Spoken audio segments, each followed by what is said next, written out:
Un encuentro con su palabra, porque secase la hierba, marchitase la flor, mas la palabra de Dios permanece para siempre. Con ustedes, el doctor José Ricardo Arias Quintero.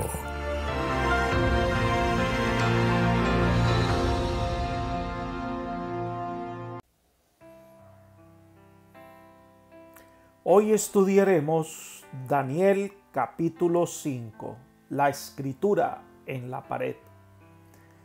Para ello vamos a orar. Querido Señor, en este momento especial solicitamos la bendición y la compañía de tu Santo Espíritu para que al abrir tu palabra ella pueda llegar a nuestro corazón y transformar nuestra vida.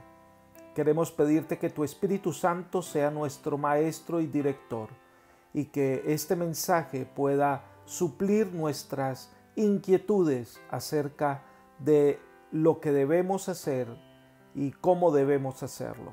Gracias por todo en Jesús. Amén.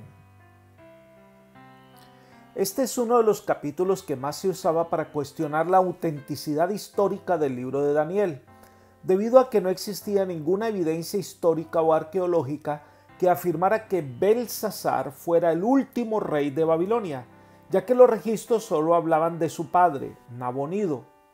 Hasta que en el año 1871 se descubrió la Crónica de Nabonido, que en un principio no podían encontrar nada sobre Belsasar. Sin embargo, faltaba el desciframiento de la narración del verso de Nabonido, que fue traducida por Sidney Smith en 1924. Y los versículos 18 al 21 rezan: confió el campo a su mayor, su primogénito. Las tropas que estaban doquiera en el país las colocó bajo su mando. Dejó ir todas las cosas, confiándole el reino, y él mismo, él se fue en un largo viaje. Por supuesto que la veracidad del libro de Daniel fue ratificada y que solo una persona que haya vivido en esa época podía tener conocimiento de esos detalles históricos. Así que Belsasar era un rey vasallo. Por eso es que en la narración, que veremos más adelante, el rey ofrece el puesto de tercero en el reino, porque Nabonido era el rey principal. Belsasar era el rey vasallo, así que él solo podía ofrecer un tercer puesto en el reino. La historia se pone al día con la Biblia. El capítulo de hoy nos habla de la caída de uno de los reinos más poderosos de la tierra, gobernado por un joven insensato que no quiso aprender las lecciones de su abuelo Nabucodonosor, que no quiso reconocer la bondad de Dios y que se dedicó a aprovechar el poder para su propia satisfacción personal. Es una enseñanza clara cuando no queremos aprender de la lección de la vida de otros, cuando nos consideramos más sabios o más inteligentes que nuestros antecesores y no queremos imitar su conducta. Esto llevó a la caída del imperio de Babilonia, que según los historiadores ocurrió el 12 de octubre del 539 a.C. La profecía de Daniel 2 se cumple. El reino fue dado a los medos y los persas. Elena de White describe así a Belsasar: debido a la insensatez y debilidad de Belsasar, nieto de Nabucodonosor, la orgullosa Babilonia iba a caer pronto. Admitido en su juventud a compartir la autoridad real, Belsasar se gloriaba en su poder y ensalzó su corazón contra el Dios del cielo. Muchos habían sido las oportunidades para conocer la voluntad divina y para comprender que era su responsabilidad prestarle obediencia. Pero Belsasar dejó que el amor por los placeres y la glorificación propia borrasen las lecciones que nunca debía haber olvidado. Malgastó las oportunidades que se le habían concedido misericordiosamente y no aprovechó los medios que tenía a su alcance para conocer mejor la verdad. Lo que Nabucodonosor había adquirido fielmente a costo de indecibles sufrimientos y humillaciones, Belsasar lo pasaba por alto con indiferencia. Libro Profetas y Reyes, página 384. Este fue su pecado y lo llevó a que llevara a Babilonia a la ruina.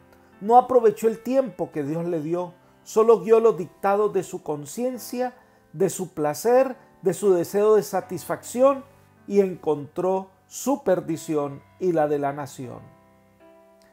La primera parte del capítulo 5 de Daniel se nos habla de la insensatez del rey vasallo. Belsasar hizo un gran banquete, versículos 1 al 4, en un momento inapropiado. Vamos a leer los versículos 1 y 2. El rey Belsasar hizo un gran banquete a 1000 de sus príncipes, y en presencia de los 1000 bebía vino. Belsasar, con el gusto del vino, mandó que trajeran los vasos de oro y de plata que Nabucodonosor su padre había traído del templo de Jerusalén, para que bebieran de ellos el rey y sus grandes, sus mujeres y sus concubinas.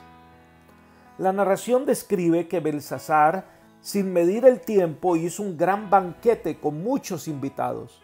Para entender la imprudencia de este banquete tenemos que mirar el marco histórico del momento. Babilonia iba perdiendo poco a poco su grandeza y se fue debilitando.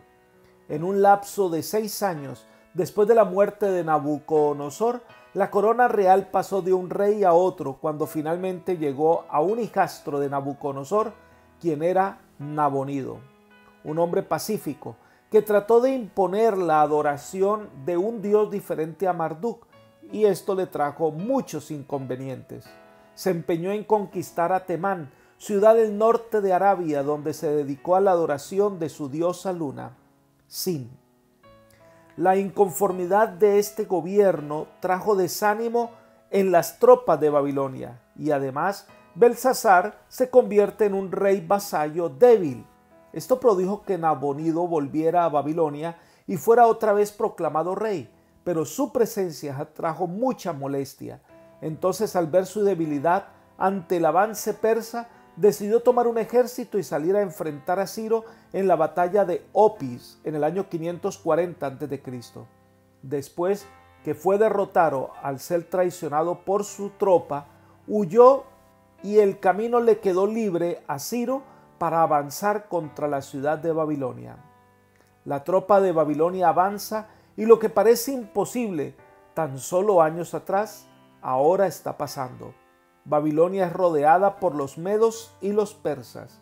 Sin embargo, la ciudad de Babilonia era inexpugnable. Sus muros exteriores e interiores y una gran cantidad de canales hacían imposible una incursión de tropas enemigas. Los babilonios se burlaban de los medos y los persas, arrojaban comida desde los muros, indicando que tenían abundancia de comida e indicando también con ello que su asedio iba a durar mucho tiempo y que necesitaban alimentación, y ahí se las arrojaba en son de burla. Es en estas circunstancias que Belsasar decide hacer un gran banquete. En vez de velar sobre los muros y alistarse para defender la nación, de manera descuidada y confiada, cita un gran banquete y una fiesta donde predomina el vino y la franca chela. Es en medio de los efectos del vino y con gran arrogancia particular que da la orden de traer los vasos de oro que habían sido traídos de Jerusalén, en los cuales ahora bebieron los dignatarios y las mujeres que acompañaban la fiesta. En 3 oportunidades, todos los tesoros del templo de Jerusalén fueron traídos a Babilonia, pero a pesar de ser una nación conquistada, Nabucodonosor trató con respeto los objetos de culto de Israel, solo los puso en el templo de Marduk. Las cosas dedicadas al culto deben ser tratadas con respeto. Puede ser que no compartamos la misma fe, ni que estemos de acuerdo con sus convicciones religiosas, pero se debe respetar los sentimientos de las otras personas.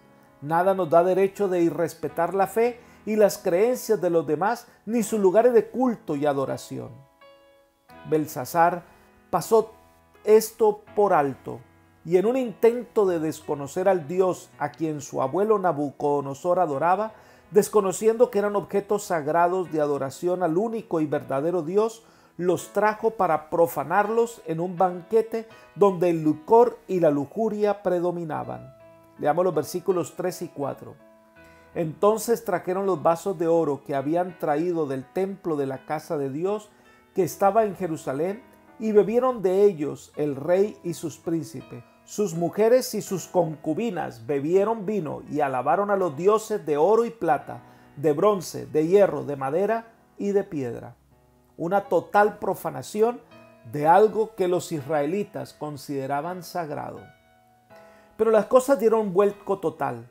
Lo que parece una noche de diversión y total relajamiento se convierte en una noche de terror y muerte. Es el tema de los versículos 5 al 9. Leamos el versículo 5. En aquella misma hora aparecieron los dedos de una mano de hombre que escribía delante del candelabro sobre el encalado de la pared del palacio real, y el rey veía la mano que escribía.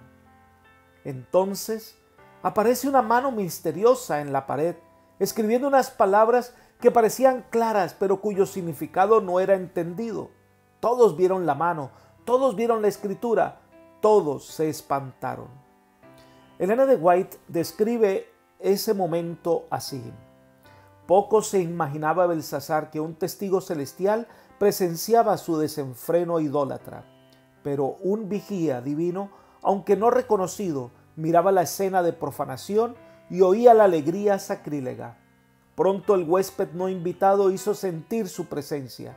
Al llegar el desenfreno a su apogeo, apareció una mano sin sangre y trazó en las paredes del palacio, con caracteres que resplandecían como fuego, palabras que, aunque desconocidas para la vasta muchedumbre, eran un presagio de condenación para el rey y sus huéspedes, ahora atormentados por su conciencia.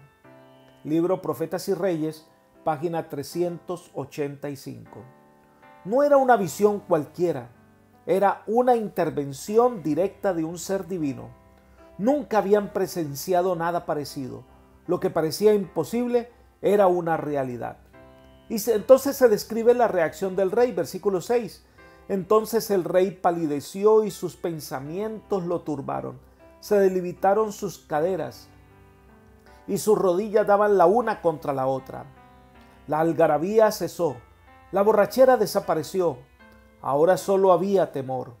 En su interior él sabía que esto no presagiaba nada bueno, que ante la divinidad él estaba siendo hallado falto, que el juicio divino era inminente. Leamos el versículo 7. El rey gritó en alta voz: quisieran venir magos, caldeos y adivinos. Y dijo el rey a los sabios de Babilonia: cualquiera que lea esta escritura y me dé su interpretación, será vestido de púrpura, llevará en su cuello un collar de oro y será el tercer señor en el reino. Y como ocurrió en oportunidades anteriores, el rey manda a traer a los sabios de Babilonia y les ofrece al que describa la escritura y descifre el misterio, ser vestido con vestiduras reales y el tercer puesto en el reino. Pero los sabios no pudieron dar la interpretación. Les era tan imposible leer los caracteres misteriosos como lo había sido para los sabios de una generación anterior interpretar los sueños de Nabucodonosor. Libro Profetas y Reyes, página 386. No pudieron y la desesperación se acrecentó en la sala. Versículo 9. Entonces el rey Belsasar se turbó sobremanera y palideció, y sus príncipes estaban perplejos. No había esperanza, la tragedia se acercaba. Vea esta interesante narración. Belsasar se atemorizó, se despertó su conciencia, lo embargaron el temor y el recelo que siempre acompañaban al culpable. Cuando Dios infunde temor a los hombres, estos no pueden ocultar la intensidad de su terror. Los grandes hombres del reino quedaron alarmados. Su blasfema profanación de las cosas sagradas se transformó en un momento. Un frenético terror superó a todo dominio propio. El rey trató en vano de leer las ardientes letras. Se encontraba ante un poder demasiado formidable para él. No podía leer la escritura. Esto fue escrito en el June Instructor del 19 de mayo del año 1898. Aquí es donde aparece la reina madre, que según se cree era la abuela de Belsasar. Este es el tema de los versículos 10 al 12. La única que podía verse ante el rey sin ser invitada.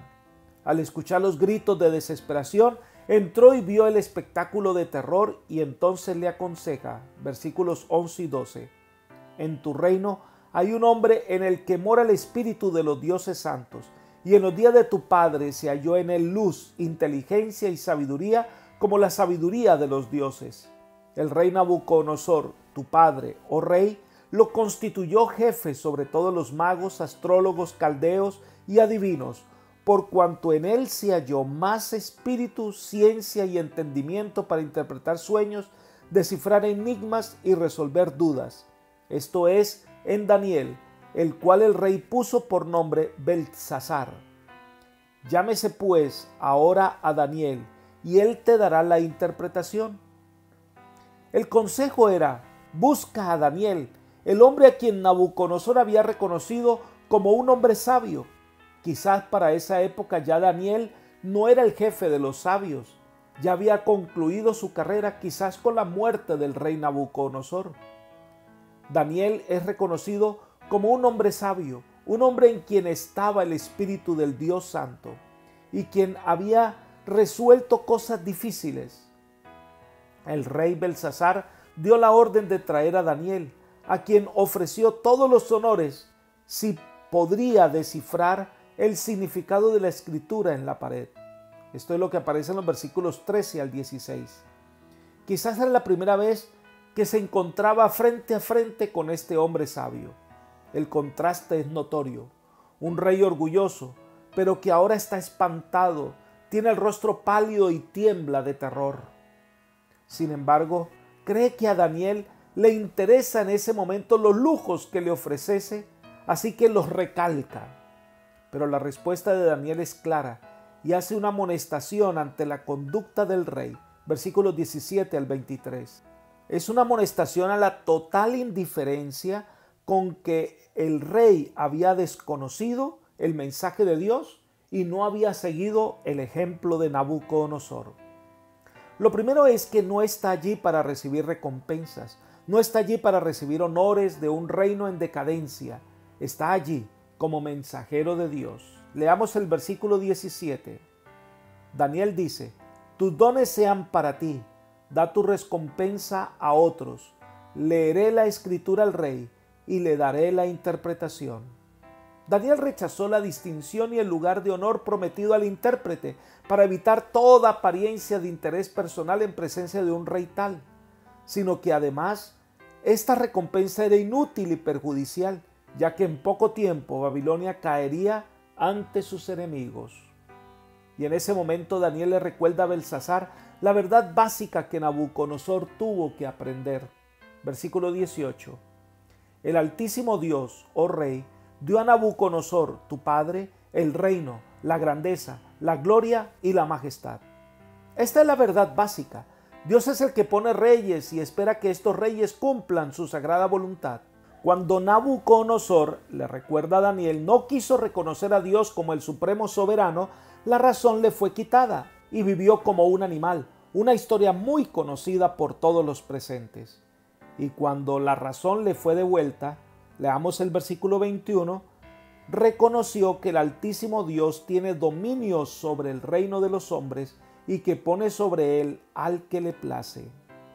Esto demuestra que Nabucodonosor reconocía la grandeza de Dios y Beltsasar la desconocía. Entonces viene la condenación contra Beltsasar y 4 cosas se resaltan en esa sentencia divina contra este rey en los versículos 22 y 23. Vamos a leerlo por partes. Pero tú, su hijo Beltsasar, no has humillado tu corazón sabiendo todo esto. Beltsasar lo sabía. Beltsasar sabía qué tenía que hacer y no lo hizo. Desconoció al Dios del cielo, desafió su autoridad, le dio la espalda y no quiso aprender la lección. No se humilló ante Dios. Número 2. Hiciste traer ante ti los vasos de su casa y tú y tus grandes, tus mujeres y tus concubinas bebisteis vino de ellos. Era un irrespeto total a la autoridad de Dios y a la adoración al Eterno. Lo que Dios había consagrado para el culto, no solo no se humillaba ante Dios, sino que desconocía su existencia y no le respetaba. En número 3, además diste alabanza a dioses de plata y oro, de bronce, de hierro, de madera y de piedra, que ni ven, ni oyen, ni saben. No siguió el ejemplo de Nabucodonosor de adorar al verdadero Dios, sino que se entregó a la adoración de dioses falsos, de madera que no ven, no oyen, no escuchan. Número 4. Nunca honraste al Dios en cuya mano está tu vida y de quien son todos tus caminos. Belsasar no quiso reconocer a Dios como su Dios. Sabía que su vida, su reino dependía de Dios, pero no quiso reconocer a Dios. Negó su existencia, negó su lealtad a Dios. Debido a esto entonces viene el castigo, versículos 24 al 31. Las palabras Mene, Tekel, Uparsim tienen un significado claro que podemos ver en los versículos 26 al 28. Esta es la interpretación del asunto. Mene, contó Dios tu reino y le ha puesto fin. Tekel, pesado has sido en balanza y has sido hallado falto. Peres, tu reino ha sido roto y dado a los medos y a los persas. Y esa misma noche, Babilonia cayó en manos de los medos y los persas, el reino más poderoso de la tierra. El reino que se creía inexpugnable no duró su caída una semana, no fue resultado de una cruenta batalla, sino que en una sola noche la ciudad cayó. El rey y los príncipes de Babilonia fueron muertos. Leamos el versículo 30 y 31. La misma noche fue muerto Belsasar, rey de los caldeos, y Darío de Media, cuando tenía 62 años, tomó el reino. Ya Babilonia dejaba de ser imperio. La profecía dada a Nabucodonosor en Daniel 2 se cumplió el 12 de octubre del 539 a.C. ¿Cómo hizo Ciro para tomar Babilonia en una sola noche? La ciudad era inexpugnable, los muros externos e internos eran sólidos, grandes y altos. A través del profeta Isaías se había profetizado que Ciro tomaría Babilonia, pero también se profetizó cómo ocurriría y tenía que ver con un secamiento de sus aguas. Leamos Isaías capítulo 42, versículo 15. Convertiré en soledad montes y collados, haré secar toda su hierba, los ríos tornaré en islas y secaré los estanques. Y si miramos también Jeremías capítulo 51, al verso 13, leemos: Tú, la que moras entre muchas aguas, rica en tesoro, ha venido tu fin, la medida de tu codicia. Leamos versículos 35 y 36. Sobre Babilonia caiga la violencia, hecha a mí y a mi carne. He aquí que yo juzgo tu causa, y haré tu vergüenza, y secaré su mar, y haré que su corriente quede seca. La ciudad de Babilonia, por todo el centro pasaba el río Éufrates, y los ingenieros medos persas desviaron el cauce del río, secaron las aguas que pasaban por Babilonia, pasaron por debajo de las puertas exteriores, y las compuertas interiores estaban descuidadamente abiertas, e ingresaron en la ciudad, y en una sola noche la tomaron. El tiempo de Babilonia pasó. Dios dictó la sentencia en la profecía y se cumplió al pie de la letra. Elena de White concluye este episodio de la siguiente manera: a cada nación que subió al escenario de acción se le permitió ocupar su lugar en la tierra para que pudiese determinarse si iba a cumplir los propósitos del vigilante y santo. La profecía describió el nacimiento y el progreso de los grandes imperios mundiales: Babilonia, Medo-Persia, Grecia y Roma. Con cada uno de ellos, como con las naciones de menos potencia, la historia se repitió. Cada uno tuvo su plazo de prueba, cada uno fracasó, su gloria se desvaneció y desapareció su poder. Libro Profetas y Reyes, página 392. Apreciados amigos y hermanos, esta historia de Daniel nos llama a una evaluación personal de nuestra relación con Dios, a mirar detalladamente nuestra vida y ve las lecciones que Dios nos ha dado en su palabra, en nuestra propia experiencia, en la vida de otras personas, y saber si estamos realmente viviendo de acuerdo al propósito de Dios. Las profecías se han cumplido y son un constante llamado para que todos nos entreguemos bajo el dominio del Eterno. Por eso, la invitación de hoy es que debes rendir tu vida al Dios eterno. Debes aprovechar el tiempo que el Señor te da para cumplir la voluntad del Eterno. Que el propósito de Dios en tu vida se cumpla.